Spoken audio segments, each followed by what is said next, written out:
All right, good Tuesday to you. We're still tracking Milton here in the Gulf, headed toward Florida. It's going to bring a big impact to this region. All the models saying this is going to be a devastating hurricane.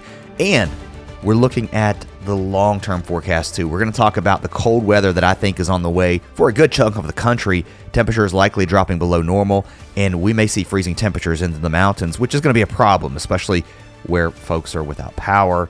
I've seen some things with especially humanitarian groups that are looking for donations of things like coats and gloves and hand warmers, and it's just really sad to see that. So could be a really bad situation.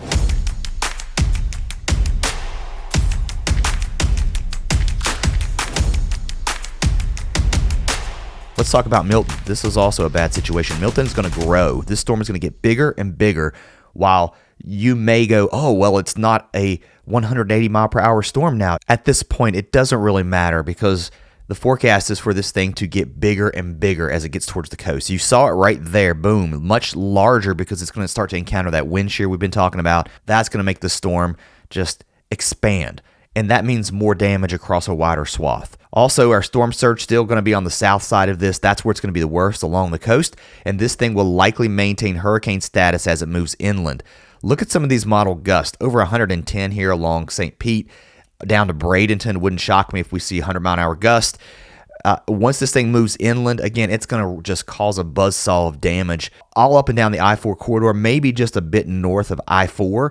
On the north side, a strong northeast wind. This is also where you're going to get the heaviest rain with this storm. And then all along the east coast of Florida, from Jacksonville to St. Augustine, Daytona Beach, all the way down to Titusville, we're going to feel the impacts of this over to Orlando, Apopka, down to Lakeland, Ocala, Gainesville, all of Central and North Florida, with the exception, you get out here into the Panhandle. This is where we're going to see some winds, maybe some showers, but the core of the storm clearly moving right up into this region here of Florida.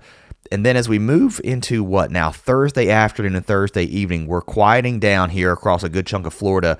We're still really feeling the impacts here across the east coast of Florida, where storm surge could get pretty decent here. Winds could also gust well over hurricane force at times. And then as we move into Thursday night and Friday, this storm moves out to sea.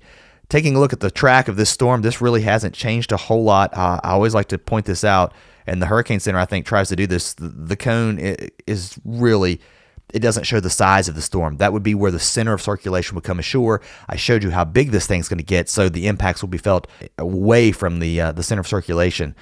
A slew of hurricane warnings up. We've got tropical storm warnings up as well. And storm surge is going to be a big issue all the way up and down the west coast of Florida, 5 to 10 feet from Yankeetown, all the way down to Tampa Bay, where it goes up to 15 feet. Once you get south here of Charlotte Harbor, those numbers go down to 6 to 10, but that's still impressive, especially on the south side of this storm. That's where it's going to be the strongest. And then even up here into the Big Bend area, 1 to 3 feet of rise possible. On the east side with that easterly flow, 3 to 5 feet here from Jacksonville.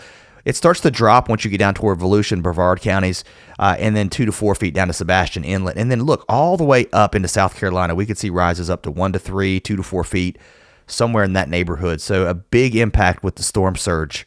And forecast model consensus still brings this thing into Florida. Not a lot of changes there with wind gusting still. This is your wind gust swath. Notice how it goes from a narrow band to a much bigger band here as that storm expands and that path of damage increases. Here's the wind shear. We've been looking at this for the last couple of days. This is unchanged. Once it gets into really Wednesday, that's when it's going to really feel that wind shear and just start to pull that storm even wider and pull it apart, so to speak. A lot of warm water here, but that wind shear is going to, again, inhibit some growth. Don't be fooled by the category of the storm. This is still going to be a strong and powerful hurricane. Category 3, maybe even greater at this point.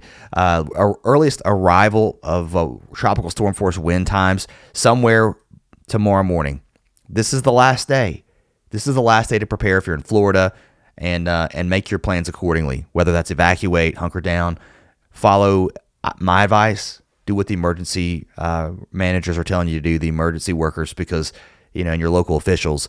And of course, stay tuned to the National Weather Service closely. Watch out for any warnings or advisories, because there's a slew of them. There's a slew of storm surge warnings, hurricane warnings. This is a huge storm with big waves too. Look at the European modeled wave peak heights, 50 feet. That's not going to be the norm, but the idea is that you could see 50 feet wave peaks pretty impressive. With a 12-foot storm surge, your significant wave height is going to be quite a bit lower, but you're still talking about 20-foot waves here being regular on top of the storm surge, which could be 15 feet. So that's going to cause problems. The National Weather Service is using words like catastrophic, places being uninhabitable for long periods of time.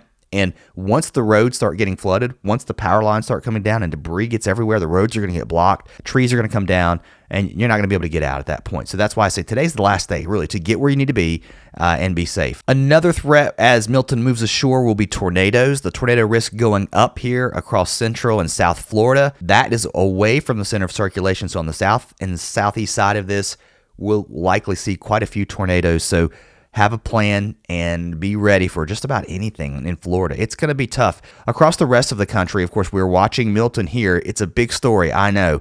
And all of us across the country are watching this today. And our prayers are with you folks in Florida. And if you have family there, I understand your anxiety. It's a big storm moving through.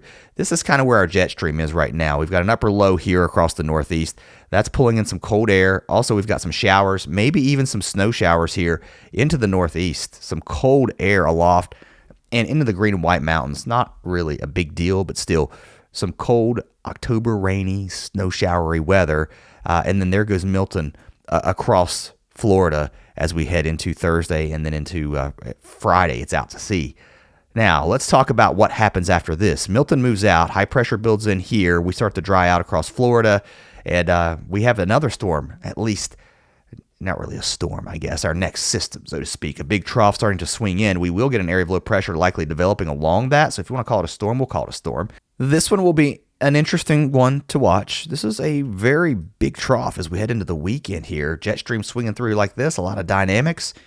There could be a little bit of snow on the north side of this. So maybe into parts of Canada, we could see a little bit of snow. I don't know how much we see up towards Montreal, but still cold enough for some snow. And then on the backside of this could be the first snow of the season for some of you. Not a lot, okay? Don't get me wrong, but you could see some of the first flakes here in the parts of Wisconsin up into Minnesota. I don't know how far south it gets, but we could see some rain and snow mixing in around the Great Lakes from Michigan. And then almost, if you look at this, you've got some decent northwest flow behind this, some lake effect rain and snow showers, if you will, here behind it. And that's some really chilly air here heading into Tuesday and Wednesday of the following week.